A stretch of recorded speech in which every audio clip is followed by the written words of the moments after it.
좋은 날, 기쁜 날, 감사한 날입니다. 추운 날에도 불구하고 우리 주 앞에 나온 우리 모두에게 하나님의 크신 은혜가 복이 넘치기를 기도합니다. 3장입니다. 성부, 성자, 성령. 3장입니다. 성부, 성자와 성령 찬송과 영광 돌려 보내세. 대초로 지금까지 또 영원 무궁토록 성삼위께 영광 영광 아멘. 우리 하나님께 영원토록 찬양과 영광을 돌리는 우리가 되기를 원합니다. 357장입니다. 주 믿는 사람이 일어나. 357장입니다.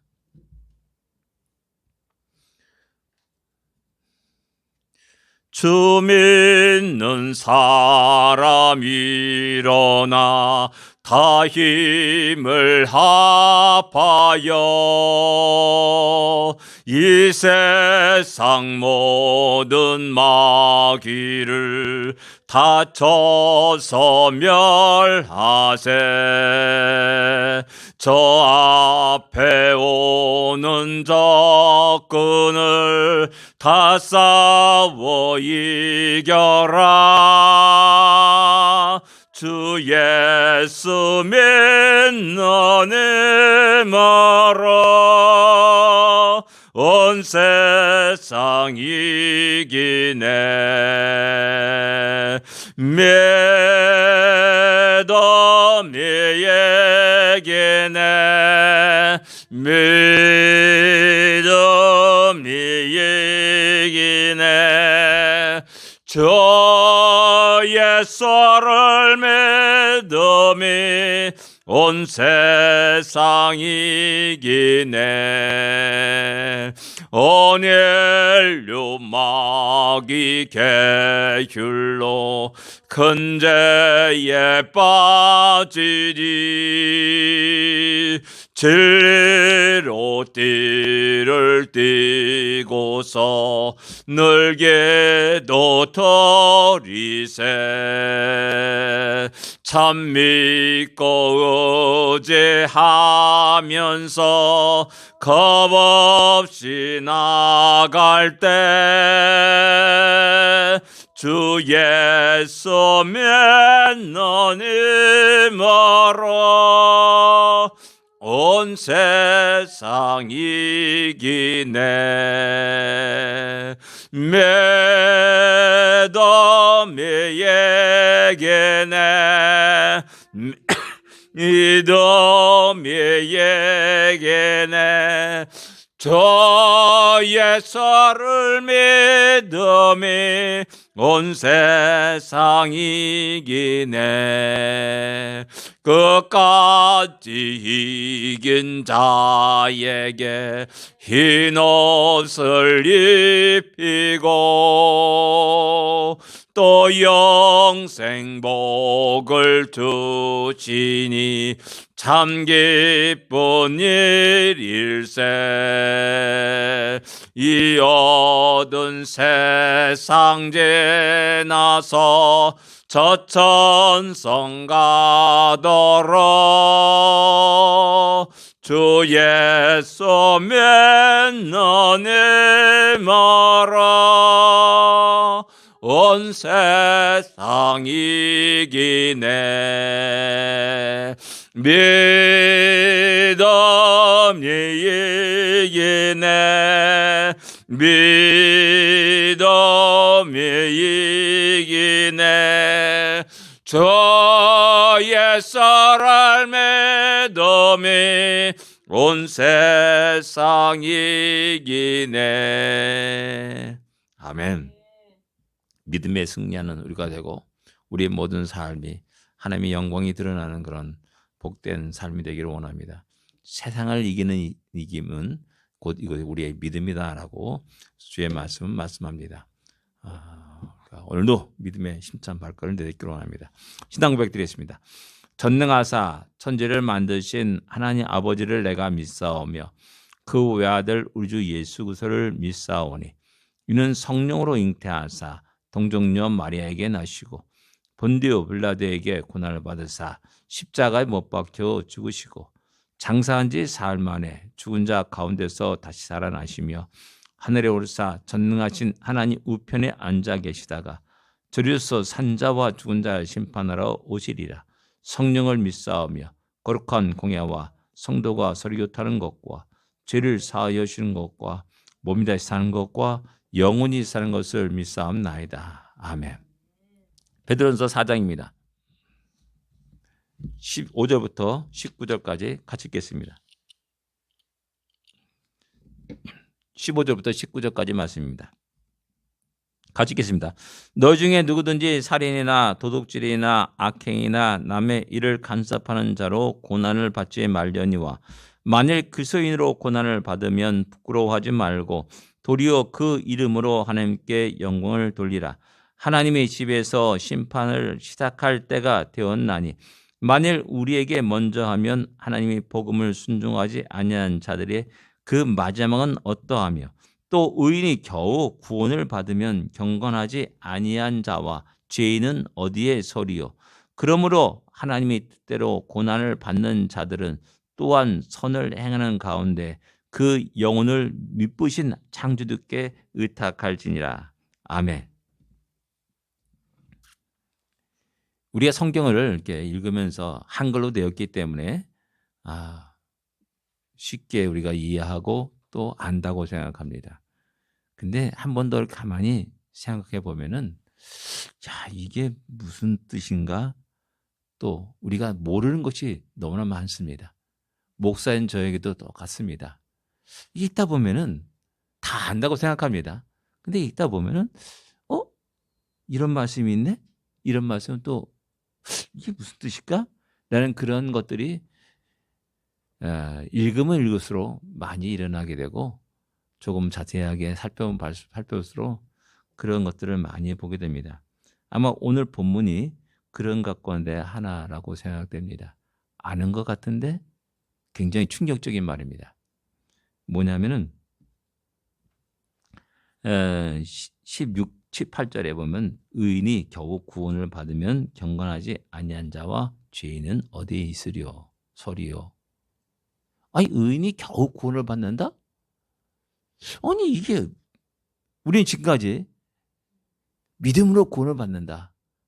뭐 남녀노소 빈부격차 뭐 지식이 유무에 관계없이 예수를 믿으면 구원을 받는다고 말하죠. 어떻게 보면 너무나 간단하고 너무나 단순하고 너무나 쉽습니다. 그렇게 생각하고 우리가 다시 힘이 있게 살아가는데 18절의 말씀은 의인이 겨우 구원을 받으면 이렇게 말하고 있어요. 이게 무슨 뜻인가? 그러면 구원받은 자가 얼마 없다는 말인가? 그러면 이단이 말하는 것처럼 14만 4천 명에 들어가기 위해서 수많은 노력과 그냥 투쟁을 벌여야 되는가? 라는 그런 식의 말을 이단들은 이야기할 수밖에 없고 그런 말로 이런 말씀을 인용해서 사람들을 이렇게 유혹시켜 버립니다.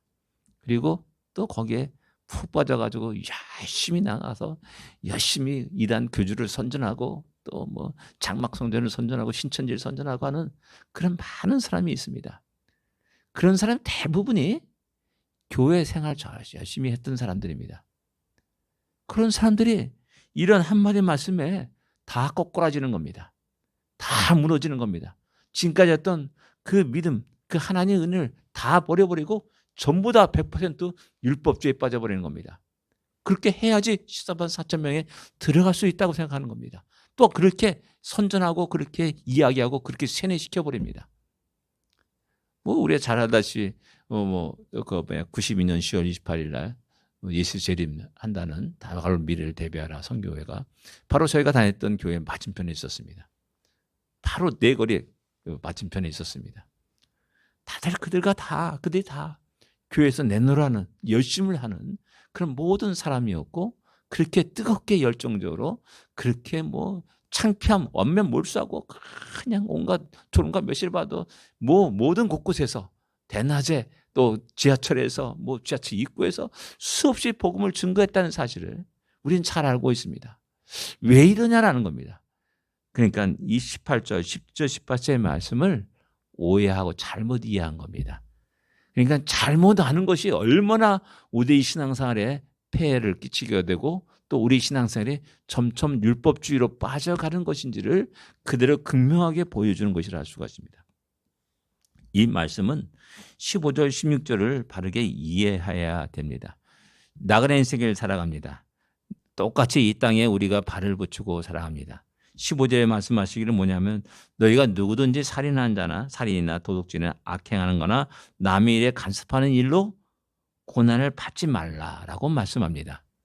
이게 뭐냐면은 우리가 이 땅에 살아가면서 살기에 어쩔 수 없었다라는 그런 핑계를 많이 대지 않습니까?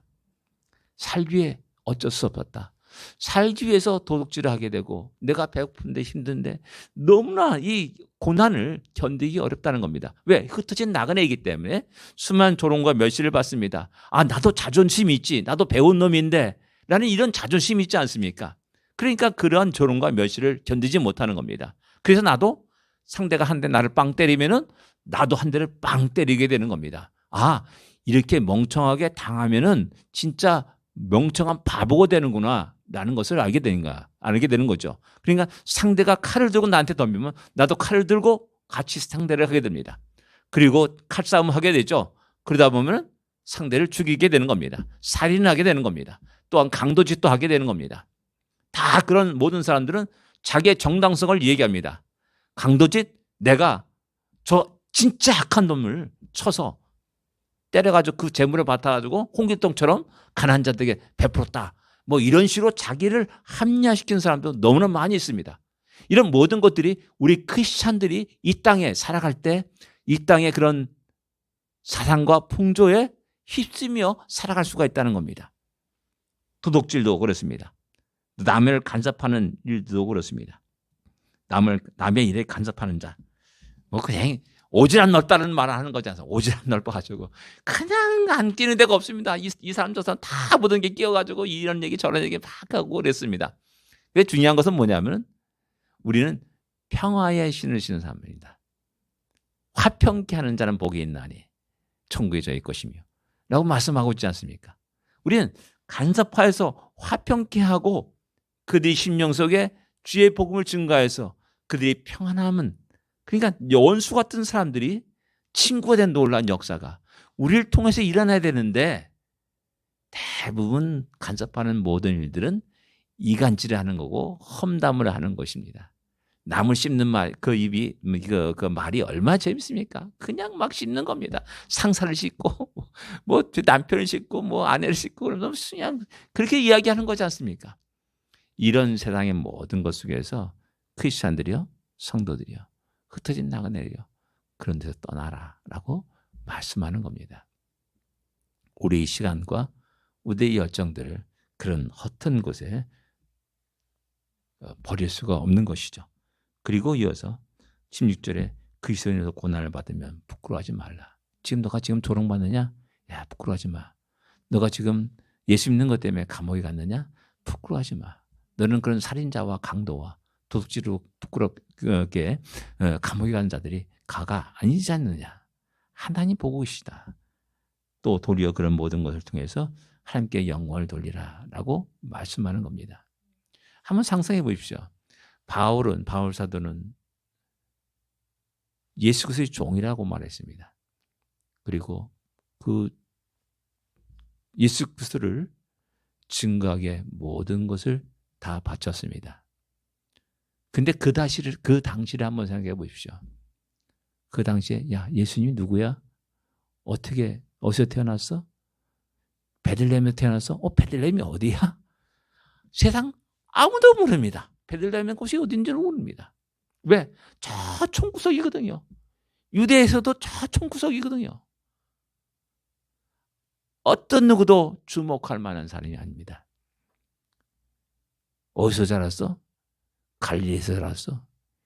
유대인조차도 갈릴리 이방으로 생각했습니다. 천하게 생각했습니다. 나에서 무슨 선한 것이 나오겠느냐라고 나다나엘은 말할 정도였습니다. 그게 그 당시에 모든 유대인들이 갖고 있는 고정관념이었습니다. 편견이었습니다. 근데 그곳에서 자랐대요. 그럼 뻔한 거 아닙니까? 교육을 제대로 받았어? 받지 못한 겁니다. 그 다음에 어떻게 죽었어? 십자가 달려 돌아가셨어. 뭔 죄를 졌길래? 이렇게 나오는 거예요. 일반적인 모든 사람들은 그렇게 생각하는 거예요. 얼마나 큰 죄를 졌길래? 십자가형이 그냥 평범한 사람이 죽는 게 아니지 않습니까? 가장 극악무도한 사람, 잔인한 사람들, 뭐 그런 사람이 죽는 겁니다. 그런 형태로 죽는 겁니다. 그러니까 아니 그런 사람은 어떻게 섬기며 살아가? 라고 말할 수 있어요. 그런 편견과 그런 조롱과 멸시를 받을 수 있는 겁니다.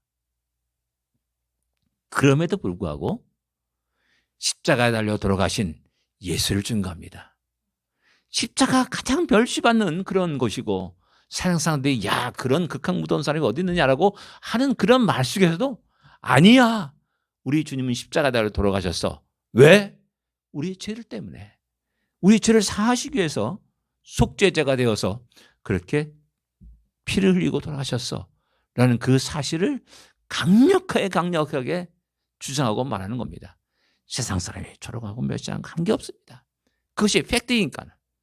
그러니까 끝까지 주장하고 나가는 거죠. 그것이 지금은 우리에게는 영광의 십자가가 된 것이지 않습니까? 교회 모든 곳에 그 십자가에 그런 것을 달고 있고 또한 우리가 그것을 바라보면서 다시 한번 주님의 은혜를 기억하게 되는 거 아닙니까? 지금의 우리가 복음을 전하는 것과 사도 바울이 이 베드로 사도가 복음을 증거한 그 시대와는 너무나 차이가 나는 겁니다. 우리의 받는 조롱과 멸시에 몇십 배, 몇백 배의 조롱을 받으면서 살아가는 겁니다. 조금 전에 제가 말씀드렸지. 그런 세상 사람이 상상할 수 없는 그런 생각에서 복음을 증거한다라는 겁니다. 그래서 부끄러워하지 말라라고 이야기하는 겁니다. 야, 그때 나간 애들이야. 사도 바울도 베드로도 요한사도도 똑같은 부끄러움을 당하고 살아가. 멸시와 조롱을 멸시를 당하가. 그래도 불구하고 부끄럽지 아니하고 그 십자가를 증거하고 있지 않느냐 라면서 이야기하고 있는 겁니다. 도리어 그 이름으로 하나님께 영광을 돌리라 라고 이렇게 말씀합니다. 그리고 이제 17절에 넘어가는 겁니다. 하나님 지면 심판할 때가 되었다. 곧 말세가 되었다. 마지막 때가 되었다라는 사실을 이야기합니다. 그리고 나서 만일 우리에게 먼저 하면 하나님의 복음을 순종하지 아니한 자들이 마지막은 어떠하며 우리에게 먼저 하나님의 심판이 일어난다는 겁니다. 이게 무슨 말이냐 하면은 우리 주님이 그럽니다. 히스기야가 왕이 되면서 첫 번째 한 이야기가 성전의 문을 열고 청소하기 시작했습니다. 너무나 끔찍했습니다. 온갖 우상덩어리에 있었습니다. 그걸 청소하는데 한 달 이상이 걸린 겁니다. 그래서 6월절을 2월 달로 이렇게 6월절을 지키자라고 말하는 겁니다. 강도의 구렬이 되었습니다. 성전이 아닌 겁니다. 그러니까 우리 생각에는 야, 하나님이 심판하신다면 제일 먼저 어디를 심판할 거냐? 저 극악무도한 저 교도소에 있는 사람들을 심판할 거다라고 생각합니다. 또 우리가 생각하기를 할렘가 있지 않습니까?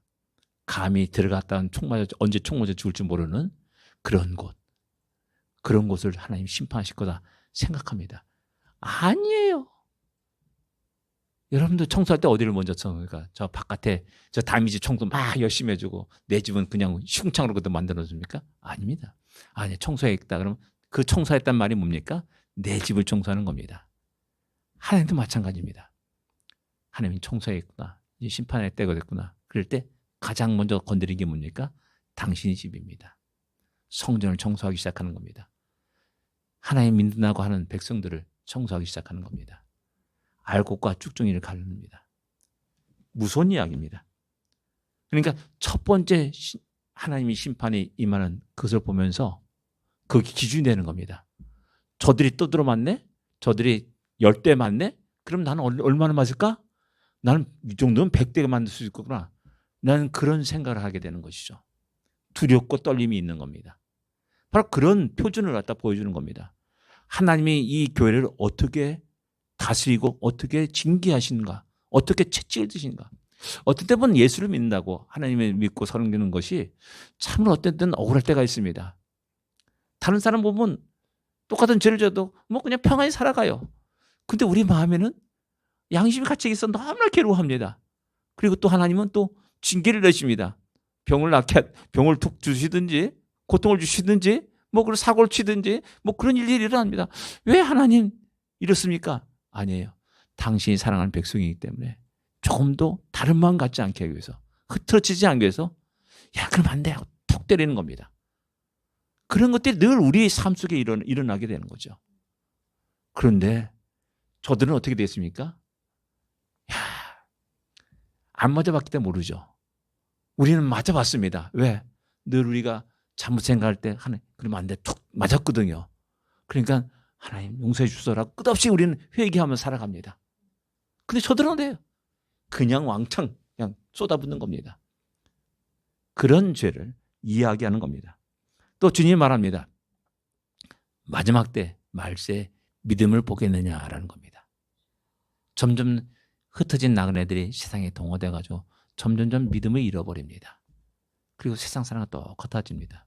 그런 상황 속에서 17절과 18절을 이해하셔야 됩니다. 그래서 18절에 의인이 겨우 구원을 받는다는 의미가 그겁니다.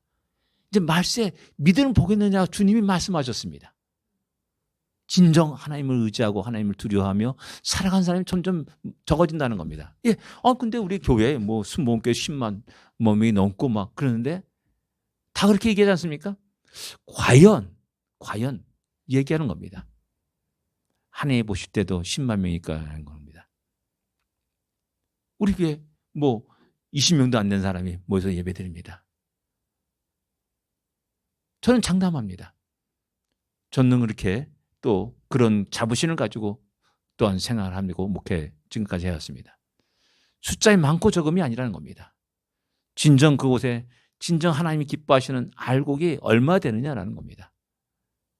그런 면에서 의인이 겨우 구원을 받는다는 것은 이 의인은 하나님을 믿고 예수를 믿고 의롭게 되고 거듭난 그런 의인을 말하는 것이 아니라 소위 그들 가운데 야 저들보단 그래도 착한 사람이구나. 저들보단 그래도 선한 행동을 많이 하는구나. 어떤 인간의 상대적 의인이라 할 수가 있습니다.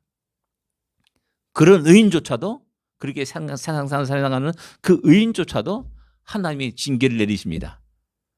야, 저 사람이 저런데 나는 거짓말하고 강도짓하고 뭐 속이고 사기치고 그랬는데 나는 어떻게 되겠는가? 뭐 깜짝깜짝 놀라고 뒤집어지는 겁니다. 이것이 18절의 말씀이 우리로 하여금 율법주의에 빠지게 하는 말씀이 아니라 이 세상의 상태를 그대로 우리에게 보여주고 있는 겁니다. 과연 마지막 때 진정으로 하나님을 두려워하며 주의 말씀의 은혜 속에 감사하며 예배드리는 자가 있는가? 우리 젊었을 때 신앙생활의 모습과 지금의 젊은이 신앙생활의 모습은 너무나 차이가 나지 않습니까? 우리는 주의를 생명을 걸고 지키려고 했고 또 그렇게 주의를 지켜왔습니다. 지금은 그러나 젊은이들은 주의를 그렇게 중요시 여기지 않습니다. 뭐 7일 다 모두가 다 하는 거룩한 날인데 뭐 수요일 예배드리면 어떠냐, 금요일 예배드리면 어떠냐라는 그런 식의 논리를 적용하면서 그런 논리를 적용하는 사람들이 결코 온전히 하나님께 예배드리지 못한다는 거죠. 일주일 내내 한 번도 성경을 안 읽고 한 번도 기도하지 않고 그렇게 살아갑니다. 그러면서 자기는 착각합니다. 나는 구원받은 사람이다. 나는 구원의 확신이 있어. 자기 확신이죠. 뭐 같냐면은 나는 저 손흥민을 알아요. 수많은 사람들이 수십만 사람들이 손흥민 알고 막 박수치고 그래요. 근데 손흥민은 정작 나를 모른다는 겁니다. 우리의 신앙생활이 오늘 현재의 신앙생활이 그런 것은 아닌가 생각됩니다. 우리가 다 나는 구원받았어. 나 하나님을 찬양해. 예수에 좋아. 나 구원받았어. 그렇게 생각하는데 하나님 과연 나를 인정하시냐는 겁니다. 그런 어떤 인격적인 만남과 교제가 있냐는 겁니다. 제가 농담으로 그럽니다. 하나님 나라 갔을 때 아마 저는 여러분들 앞에 여러 사람, 예수라고 하는 사람 쫙 한 10명을 딱 놓고 야, 예수가 누군지 맞힌 사람이 청구한다. 아마 그 퀴즈를 낼 것 같아요. 내가 늘 주님과 만나서 동행하면서 인격적 만남과 교제를 한 사람들은 금방 예수가 어떤 분인지를 즉각적으로 알고 이분이 예수입니다. 나의 구세주입니다. 그리스도입니다. 라고 정확하게 짚을 수 있습니다. 근데 한 번도 생판 모르는 사람들이 가서 예수 누구가요? 그럼 지금까지 교회에 걸려있는 그 성화에 나와 있는 그런 사람을 골라가지고 멋진 사람을 골라가지고 이 사람이 예수라고 하는 이게 지적할 거라는 거죠. 오늘 우리들이 신앙의 형태가 너무나 많이 변했고 참으로 이상한 모습으로 변해가고 있는 것을 보게 됩니다. 다시 한번 내가 구원받은 것, 그 놀란 내가 얼마나 크고 놀란지를 늘 언제나 기억해야 됩니다. 그래서 성경은 끝없이 그 사실을 말합니다. 그러면서 연약한 우리에게 이 땅에 나갈 예수를 살아가는 우리들을 향해서 또다시 계속해서 말씀합니다. 이상의 풍조를 따르지 말고 이상의 가치관에 휩쓸리지 말고 이상의 것들에 물들지 말 것을 이야기하고 그리스도인으로서 조롱과 멸시를 받는다 할지라도 우리 안에는 소망의 이유를 묻는 자들에게 과감하게 예수 그리스도 십자가를 증거하시는 우리가 될 것을 이야기합니다. 그래서 19절에 말하는 거 그러므로라고 말하는 겁니다.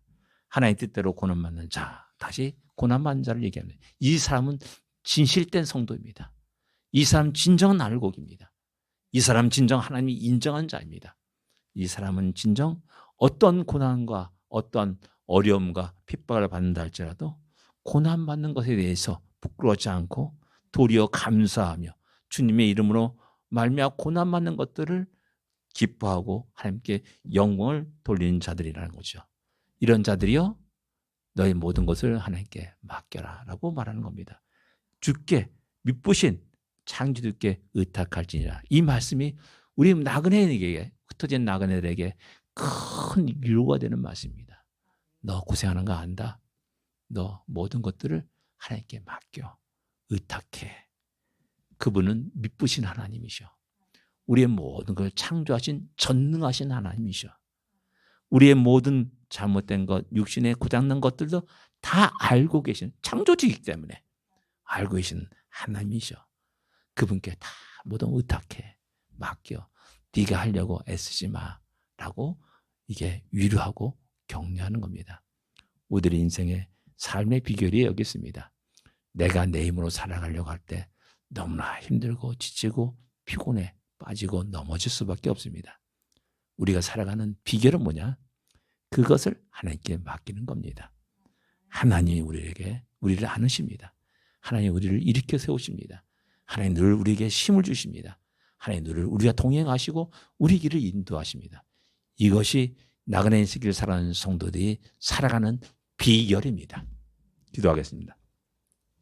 하나님 아버지 은혜를 감사합니다. 오늘도 새로운 첫 믿음의 발걸음을 내딛습니다. 우리의 모든 것들을 주님께 의탁합니다. 나의 하나님, 나의 창조주, 나의 아버지께 맡깁니다. 하나님 기꺼이 우리 연약함을 붙잡아 주시고 우리가 늘 언제나 어디서나 바른 길, 우리 주님이 가신 그 길을 따라갈 수 있도록 인도하여 주옵소서. 믿음의 승리하는 복된 하루가 되게 하시옵소서. 예수님으로 간절히 기도드립니다. 아멘. 하늘에 계신 우리 아버지여, 이름이 거룩히 여김을 받으시오며 나라의 마옵시며 뜻이 하늘에서 이루어진 것 같이 땅에서도 이루어지리이다. 오늘날 우리에게 일용할 양식을 주옵시고 우리가 우리에게 죄진 자를 사하여 준 것 같이 우리 죄를 사하여 주옵시고 우리를 시험에 들지 말게 하옵시며 다만 악에서 구하옵소서. 되게 나라와 권세와 영광이 아버지께 영원히 있사옵나이다. 아멘. 승리하십시오. 복된 하루가 되십시오.